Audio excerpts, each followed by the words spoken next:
La générosité, c'est pas donné, ça. Il y en a qui pensent que le cœur, c'est la main, on vient au monde avec ça, puis on a ça dans le sang. Ben, je vais vous dire, le gène généreux, c'est le seul bout de l'ADN qu'on attrape en vieillissant. Il y en a qui disent qu'ils ont l'ADN longue de même, là, les vantards. Bon, ben, mettons que ton ADN est longue de même, tu pars vers la gauche de l'ADN, du bord du cœur. À un moment donné, tu as le chromosome de l'entraide juste à côté. Il y a le chromosome généreux. Nous autres, on avait un à Saint-Élie qui laissait rien présager d'une trace aussi légendaire dans la générosité. Il s'appelait Toussaint Brodeur. C'est le marchand général du village, lui qui vendait de tout. Il tenait sa boutique avec des affaires qui se mangent, de la quincaillerie. Il vendait du tissu à avarge, il vendait des bottes, il vendait de tout, sauf du bois de corde. Puis lui, Toussaint, à force d'être marchand général, il avait développé un angle dans le regard de calculage du réel que toute sa vie était calculée comme dans son magasin. Tout avait un prix de coste puis un potentiel de profit. Fait que Toussaint, quand il a marié Jeannette, puis qu'au bout de 6 mois, Jeannette se met à se tortiller dans la flanellette en haut, quand il a dit « Toussaint, il faudra faire des enfants », il a dit « Jeannette, des enfants, on rentrera jamais dans notre argent avec ça ».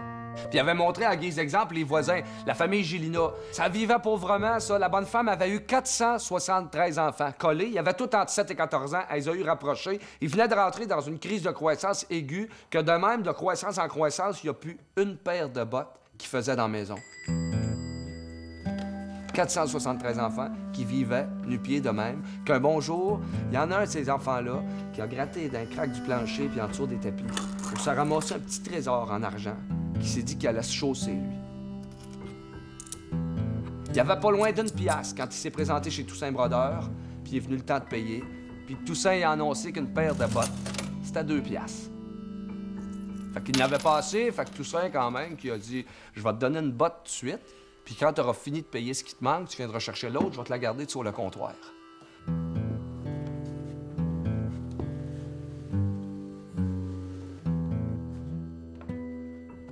Il est parti, le petit Gilna, sans rechigner, sans négocier, les 2 pieds dans la même bottine, puis le pied baryton. La seule qui a eu le cœur brisé de ça, c'est Jeannette. Puis elle a dit à Toussaint, « T'aurais pu y faire crédit, Toussaint, si ça a du bon sens. » Puis Toussaint, il a dit, « Ma femme, le jour où la Caisse populaire vendra des bottes, je ferai crédit. » Elle a dit, « Toussaint, tu sauras que ça prend tout un village pour faire grandir des enfants de même. » Puis là, il y a eu un petit fret entre Jeannette et Toussaint. Puis ce soir-là, ils se sont couchés en couteau, dos à dos, avec la petite drape de fret qui passait sur les draps. Quand le lendemain matin, Toussaint se lève, il vient se rincer la face dans le cygne, il regarde par la fenêtre, puis qu'est-ce qu'il voit? Ses cordes de bois. Il s'était fait voler 6 bûches de son bois de corde pendant la nuit. Toussaint s'est dit, c'est les Gilna, c'est certain. Fait que ce soir-là, il a décidé de veiller tard pour les prendre la main dans le sac. Il a fini par s'endormir.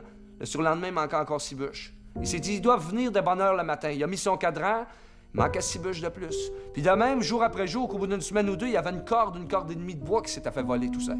Il s'est dit, ça va me prendre des coupables, ça va me prendre des preuves. Puis qu'il a eu cette idée-là de mettre un peu de poudre à canon dans ses cordes de bois, puis d'attendre l'explosion dans le village. Puis au petit matin, avant même que le coq d'Ovide Sanson s'étouffe avec son paparman, une explosion chez les Gilna. Bang! Les ronds du poêle à coquerie ont pété dans le plafond. Là, le souffle de l'explosion, les fenêtres ont éclaté en 1000 carreaux. 473 enfants, pas un de mort, sont tous là qui couraillent autour de la maison, en pyjama, comme si la ruche était emboucanée. Puis Toussaint qui voit ça, qui dit à sa femme, je le savais donc que c'était eux autres. Puis la Jeannette qui éclate en larmes, qui dit, Toussaint, la seule coupable, c'est moi.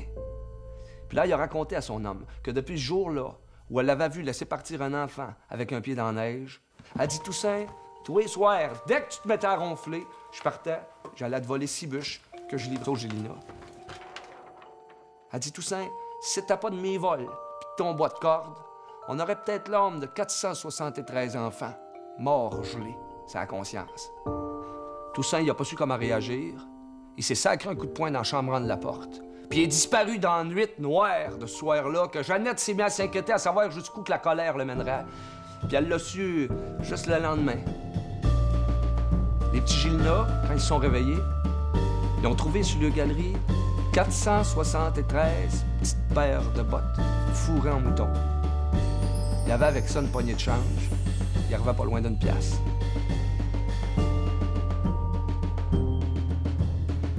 Toussaint Brodeur, il a transformé son angle dans le calcul du réel. Puis il est devenu le Toussaint Brodeur qui a laissé une trace dans l'histoire de Saint-Élie-de-Caxton, celle d'un homme généreux. Toussaint Brodeur, dans la vraie vie, il a eu 5 fils.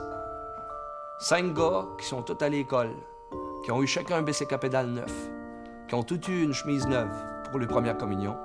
Toussaint Brodeur s'est jamais demandé s'il rentrait dans son argent.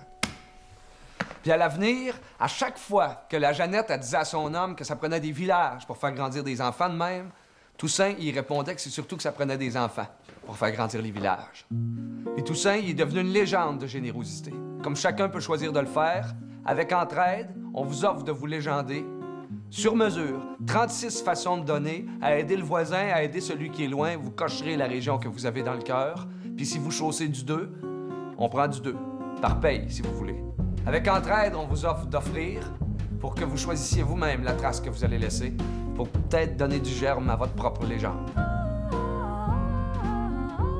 Mais un enfant qui est souffrant, qui trouve à côté de lui quelqu'un qui comprend sa souffrance, il est déjà pas mal moins souffrant après. La Croix-Rouge a été la première personne qui m'a demandé comment ça va. Donner un partenaire santé, c'est redonner la vie.